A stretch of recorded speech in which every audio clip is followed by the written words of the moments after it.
Hello, mapagpalang araw po sa inyong lahat mga kakusina. Andito na naman ako para ibahagi ko sa inyo kung paano magluto ng manok na tinola. Ayan, meron po tayo ditong manok at green chili, garlic, onion, dahon ng sili, nor cubes, chicken nor cube yan, at gagamit din po tayo ng salt tsaka seasoning, at meron po tayo ditong sayuti,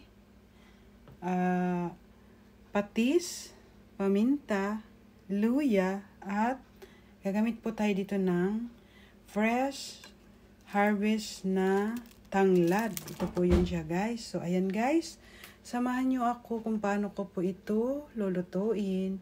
At gagamit din po tayo dito ng cooking oil at water.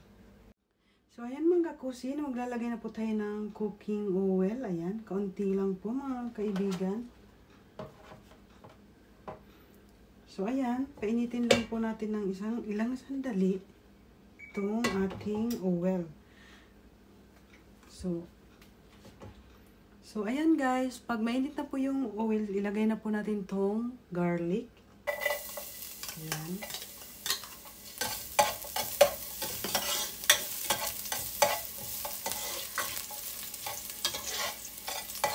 Isunod na po natin tong onion.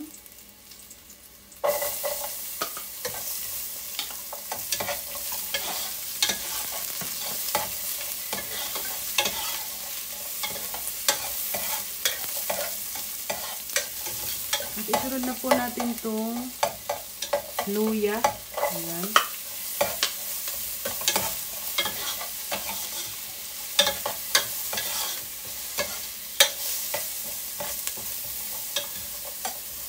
At isunod na po natin itong chicken. Ayan siya.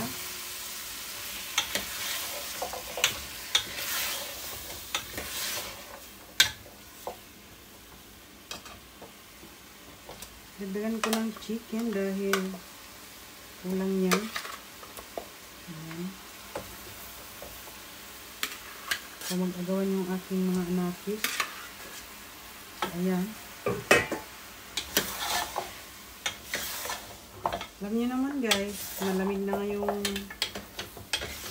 buwan. So, kailangan na natin kumain ng mga soup. Hintayin lang po natin siyang mag golden brown ng kaunti. So, ayan siya.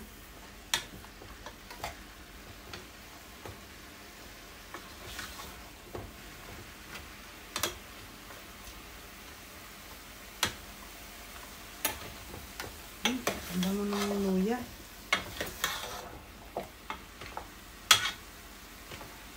So, ilagay na po natin itong patis. Ayan.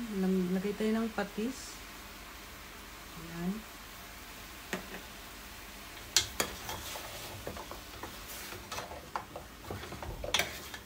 At maglagay na po tayo guys ng paminta.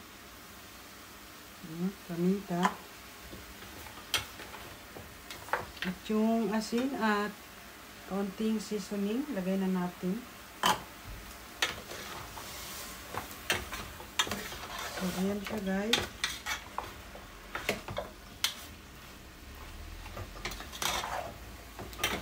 Ang bango.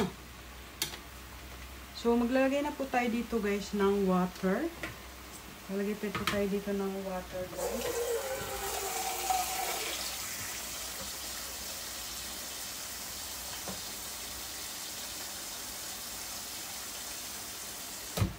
Ayan.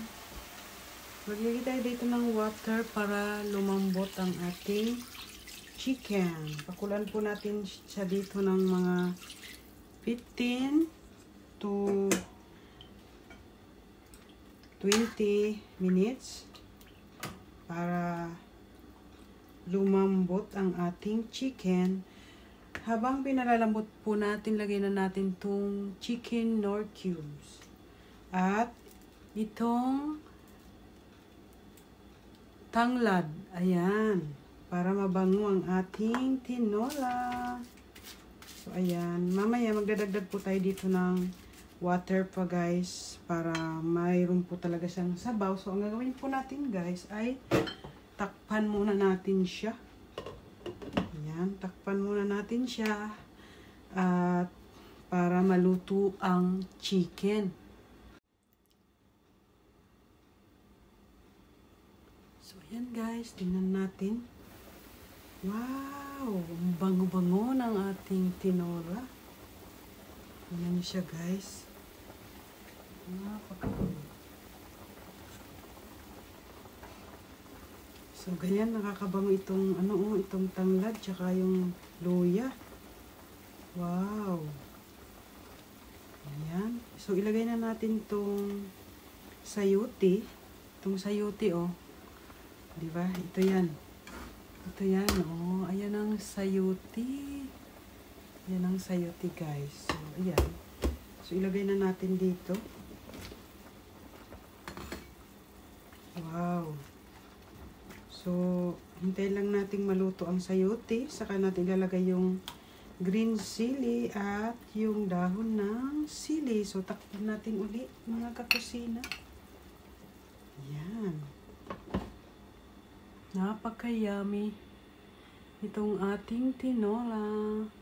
So, palambutin natin yung sayote ng mga 10 minutes.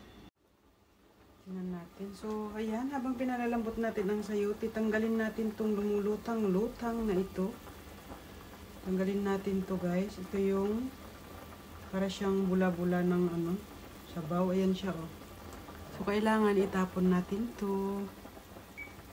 Hindi natin to isasama sa para hindi ito sa ating katawan. So, ayan siya, guys. Naku, first time kong magluto dito sa Japan na may sayote ang tinola. Diba? Napaka-fresh. Lahat fresh. Itong tanglad fresh din ito dahil tanim ko ito, mga kaibigan. Ayan. Hinarbis ko lang dyan sa kusina ko. Pinasok ko na siya sa loob ng bahay dahil malamig na po dito sa Japan. So, ayan siya, mga kaibigan. Panalambot pa natin ng ilang minuto. Takpan muna natin. Dahil para maluto. So, ayan, mga kaibigan, after 10 minutes na pinalambot natin ang sayote, ay ilagay na po natin itong dahon ng sili na napaka-fresh. Ayan siya, mga kaibigan. Lagay na natin dito. Then, maglagay na po tayo dito ng sili na green. Green sili. Ayan siya, mga kaibigan. Wow. Napaka-fresh ng ating tinola ngayon, guys. Yan lang ako makakakain ng fresh na tinola. Ayan, hindi to frozen na. So, ayan. I think is okay na po siya.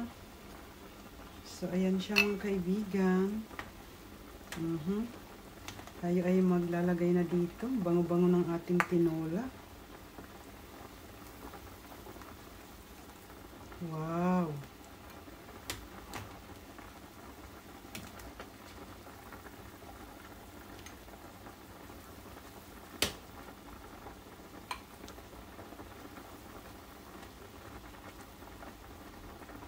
So, ayan siya, mga kakusina, ang ating fresh tinola. Ayan siya, mga kaibigan. Cooking is done. Sana may natutunan na naman po kayong ibinahagi ko na napakadaling lutuin. At napakasarap at napaka-healthy. Ayan po siya, mga kaibigan. Bago matapos ang ating video, sa mga hindi pa po nakakapag-subscribe sa aking YouTube channel, please subscribe at pakahit na rin ng bell button para lagi po kayong updated sa aking ma-upload na video. Thank you for watching. God bless. Bye-bye. Do you want to know? The sun is up it's a beautiful day. My beginning will be as bright as the sun. There is so much love to give.